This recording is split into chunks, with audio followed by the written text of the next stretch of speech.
Hey guys, my name is Jonathan Turner and I am president of the Velocity Group, and welcome to the Velocity Minute, a weekly blog, podcast, vlog, whatever you want to call it here every single Monday.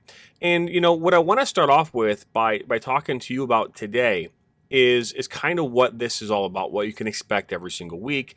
And then obviously from there, we'll continue to go into content. So every week we will release content valuable to the manufacturing world.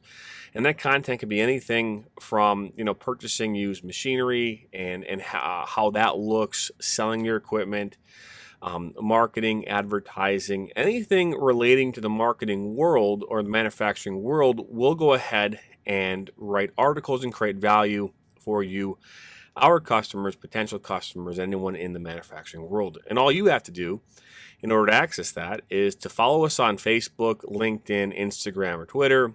Go to our website at thevelocitygrp.com. That information is right below, and we'll have all that information easily accessible to you.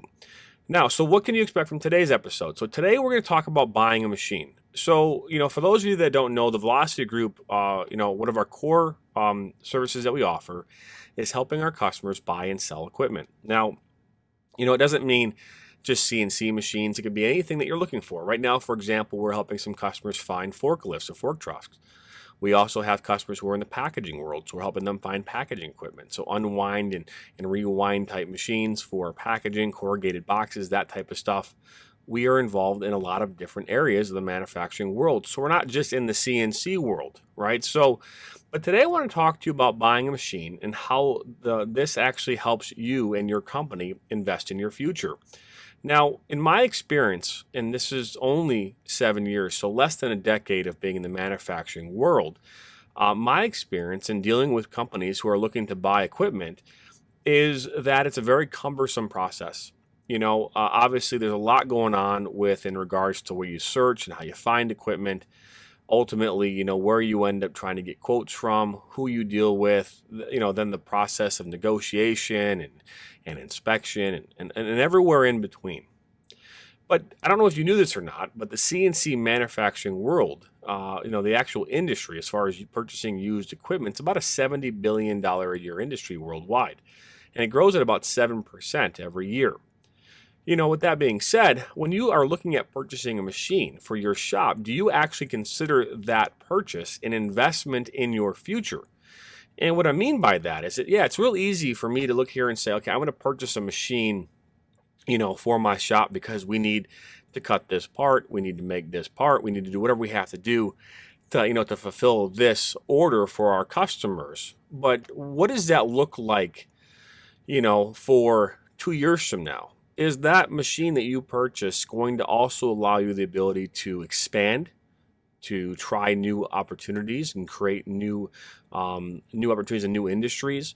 Is that going to be something you'll even consider when you're buying the used machine? Now, when we start talking to a customer for the first time, potential customer, we ask a number of questions, a series of questions to get an idea of where they are, not only in the process, but also what they're trying to accomplish with this new purchase. Is it as simple as just buying a 4020 because your 4020 you had is no longer working? Great. Well, have you considered getting into a larger machine, a larger envelope, a larger table?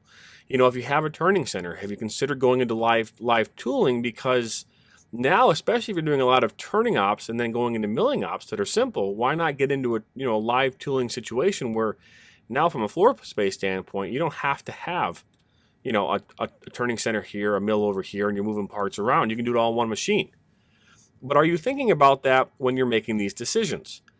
I can't tell you how many customers in just my 7 years of doing this, where I can honestly tell you that they purchased a machine and they never used it for the intended purposes of that purchase, or in some cases have never used that machine at all. And it's not because the machine was a piece of garbage; it's because they bought the machine for what they thought was going to be an important part of their production process, and it ultimately didn't come to fruition. So, are you making these decisions and for the right reasons. And I know that there's a lot of companies out there that make millions and millions and millions of dollars, and this one purchase doesn't mean squat to them. And I understand that. I get that. And a lot of times you're buying these things based on Section 179, tax breaks towards the end of the year, yada, yada, yada, yada. So exclude those situations for a second. And are you really purchasing your machines with the idea of what tomorrow might look like for your shop? If you're in the automotive industry and all you do is work with tier 1 and tier 2 suppliers, and you're working in a certain situation where you don't even have time to expand. Well, what happens if in 2 years those tier 1, 2 suppliers go away? Does your business go away? Of course it does. So, again, when I'm having when my sales team and when we're having these conversations with customers in regards to their current situation, we always ask what the future looks like for them and if they even know what the future looks like. Now, as a salesperson, our job is to sell machines. So, we're always going to do what's in the best interest of our customer because they're going to tell us what's in the best interest. At the same time, do you understand what your best interests are? And that's a question you have to ask yourself.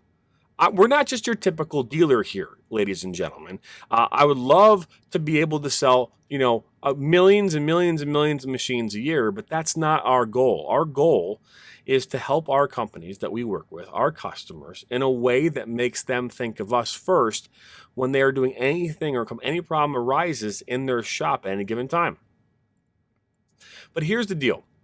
So when it comes to actually buying a machine, when it comes to, hey, there's a moment in your shop where there is a need. It could be an immediate need, it could be a future need, but there's a need to buy a piece of equipment. I want to give you some advice and take it for what it's worth. One is be open-minded, right? Take the time necessary to have the right conversations with whomever you're working with, right? And I understand that time is money, right? But if you're about to spend $250,000 on a piece of machinery, make sure you're getting everything you should be in regards to that machine. It's a really important part of this process. If you were buying a home, you would ask these questions. The same thing should be true with a piece of equipment, whether that be new or used. You should be asking these questions. And if you don't have the answers, you're not getting the answers that you think you deserve, then find someone that can. I don't pretend to know everything and anything about a machine. What I do what I do acknowledge is that I will do whatever it takes to help answer your questions as quickly as we possibly can. That's my goal with any situation where a customer is looking for information. Now, being open-minded, right, and willing to have a conversation and taking time, all those things are great. But at the end of the day, is the machine that's being presented to you the machine that you need for your facility?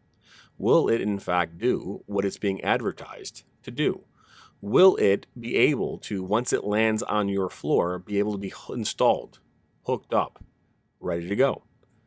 Well, how are you going to be able to mitigate the least amount of risk you can? So that way, when that machine does arrive, you don't have any issues whatsoever. I'll tell you how that happens. It's called an inspection.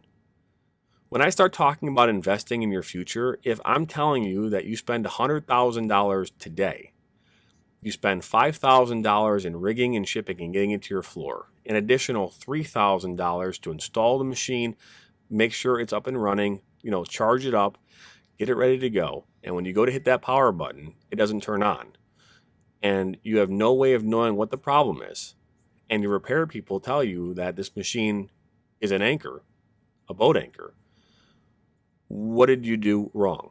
Well, I'll tell you what you did wrong. You didn't take the necessary time to inspect the machine. Now, is there going to be things that are going to happen along the way? Of course there are. There are always going to be things that can happen in transit, rigging, whatever the case might be. But if you did not go out and look at the machine physically, you did not take the necessary steps to make sure that this machine is in fact running, operational, all the above. If you do not pay a third-party person to come out and inspect this machine, you're doing your business, your company, your shop a disservice, and you are not investing in your future. And that is why today we're talking about this. Take the time, take the necessary time to be able to actually go out there and look and touch and inspect the machine that you're about to buy. Plain and simple.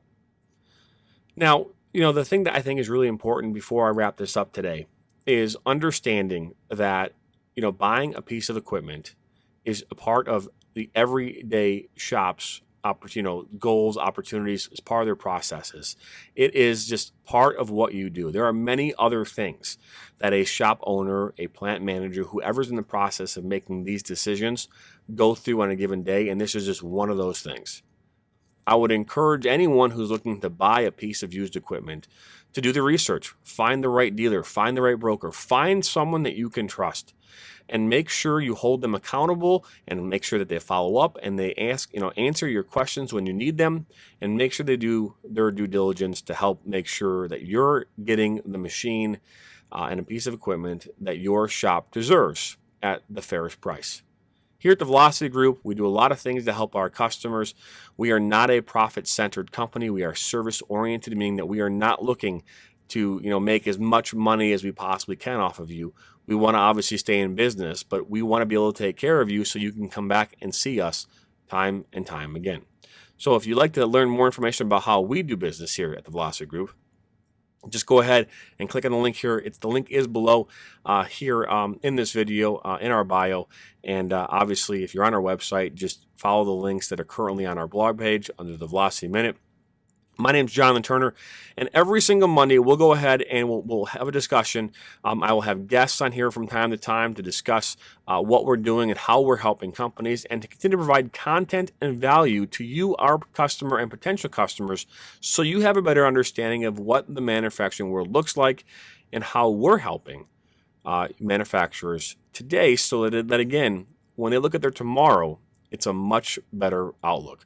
My name is Jonathan Turner. I am president of the Velocity Group, and I look forward to seeing you back here every Monday as we discuss manufacturing and how we make manufacturing easier for our customers.